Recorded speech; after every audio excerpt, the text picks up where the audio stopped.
Hello students of class 11th and other competition की तैयारी करने वाले सभी के लिए मैं शॉर्ट वीडियो बना रहा हूँ। आज हम एक इंस्ट्रूमेंट पर बेस्ड एक कॉन्सेप्ट समझते हैं and the name of this instrument is micrometer, और इसी को हम स्क्रू गेज भी कहेंगे, और हिंदी माध्यम के बच्चों इसको हम पेंच मापी कहते हैं। पेंच मापी में इसमें क्या क्या चीज़ चाहिए, तो इसमें हमें ये कुछ क्या क्या कॉन्सेप्ट पहले ये पढ़ लेते हैं। तो ये एक यू शेप्ड पार्ट होता है इसका, ये दो भाग आप देख रहे होंगे यहाँ पर, ये इनको स्टर्ट्स बोलते हैं। इन्हीं दो स्टर्ट्स के बिटवीन हम अगर कोई थीन शीट लेते हैं, जैसे कि मैं एक प्रोटेक्टर की हेल्प से एक थीन शीट ले रहा हूँ, एक वायर का डायमीटर, जैसे ये वायर ले रहा हूँ, इसका वायर का डायमीटर भी हम फाइंड कर सकते हैं। इसके लिए हमें एक प्रॉपर टेबल लगेगी, वो हम हमारी एक्स्ट्रा जो प्रैक्टिकल की क्लास होगी उसमें करेंगे। आज हम इंस्ट्रूमेंट्स के बारे में शॉर्ट में थोड़ा सा जान लेते हैं। तो ये स्टर्ट्स के बिटवीन हमें थिंग्स को रखनी होती है। इसमें 2 स्केल्स होते हैं। वन अगर मैं इसको रोटेट करता हूँ तो आप यहाँ पर एक स्केल देख रहे हैं, इस स्केल को हम मेन स्केल, और इसके एक आप हॉरिजॉन्टल एक लाइन दिखाई दे रही होंगी आपको, जिसको बोलते हैं बेस लाइन।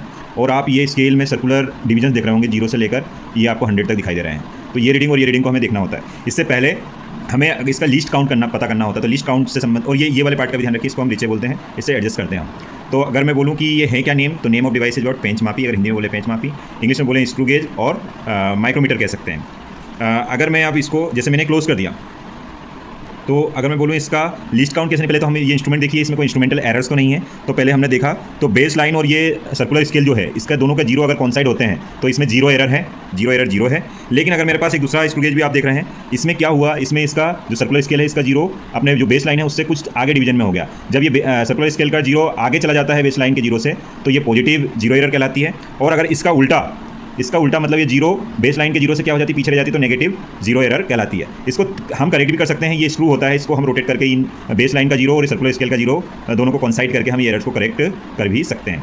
अब रहा मैटर की किसी भी इंस्ट्रूमेंट का अगर हम लीस्ट काउंट निकालें तो कैसा निकालें, तो लीस्ट काउंट निकालना बहुत सिंपल है बच्चों। इसको सबसे पहले अगर हम इसको एररलेस है क्या, हाँ ये वाला, अगर मैं इसको बोलूँ, इसको नहीं, ये वाला ले लेता हूँ।